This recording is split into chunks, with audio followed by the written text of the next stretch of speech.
জাতীয় দলের সাবেক অধিনায়ক সাকিব আল হাসানকে বাংলাদেশ দলে ফিরিয়ে আনতে উদ্যোগ নিয়েছে বিসিবি। তবে ঠিক কবে সাকিবকে আবারও দেখা যাবে বাংলাদেশের জার্সিতে? বিসিবির চাওয়া আসছে মার্চে যেন সাকিবকে আবারও জাতীয় দলে ফেরানো যায়। আর তা সাকিবের বিদায় সিরিজ নয়, বোর্ডের চাওয়া আরও অনেক দিন খেলে যাবেন এই অলরাউন্ডার।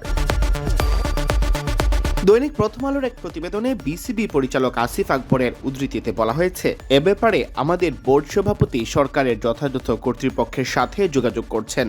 আমরা আশা করছি আগামী মার্চে ঘরের মাঠে পাকিস্তানের বিপক্ষে সিরিজেই সাকিবকে আবার জাতীয় দলে দেখতে পাব। 5 আগস্ট 2024-এর পর সাকিব আর দেশে আসেননি। দক্ষিণ আফ্রিকার বিপক্ষে মিরপুর টেস্ট খেলতে চেয়েও খেলতে পারেননি। পাকিস্তান ও ভারত সফরের পর জাতীয় দলের জার্সিও আর গায়ে চাপানো হয়নি। অবসর কেন্দ্রিক পরিকল্পনাও ভেস্তে গেছে। সম্প্রতি বিডি ক্রিক টাইমকে দেওয়া সাক্ষাৎকারে সাকিব জানান, বাংলাদেশের জার্সিকে অবসর নেওয়া। হ্যাঁ, ভালোভাবে যেটা আমি বললাম যে একটা সিরিজ খেলা শেষ করার ওই ইচ্ছাটা আমার এখনো আছে এবং ওই কারণেই আসলে ক্রিকেটটা এখনো খেলে যাওয়া।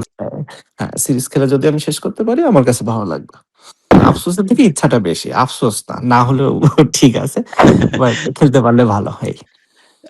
আমার থেকে বেশি হচ্ছে আমার যারা ফ্যান্স সাপোর্টার আছে, যারা আমাকে পাগলের মতো পছন্দ করে তাদের জন্য। কারণ আমার কাছে মনে হচ্ছে এটা যদি আমি করতে পারি তাদের কাছে ভালো লাগবে। সো সেটাই শুধু আমার ইচ্ছা।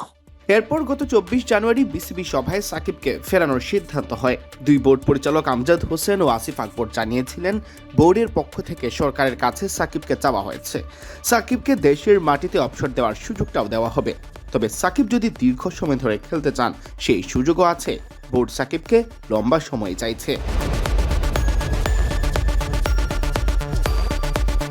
প্রথম আলোকে আসিফ আকবর বলেন, আমরা চাই সাকিব দেশের হয়ে আবার খেলুক এবং সেটা এই পাকিস্তান সিরিজ থেকেই। তার আসার সুযোগটা আগে তৈরি হোক, এরপর সে খেলা চালিয়ে যাবে কিনা সেটা তার সিদ্ধান্ত।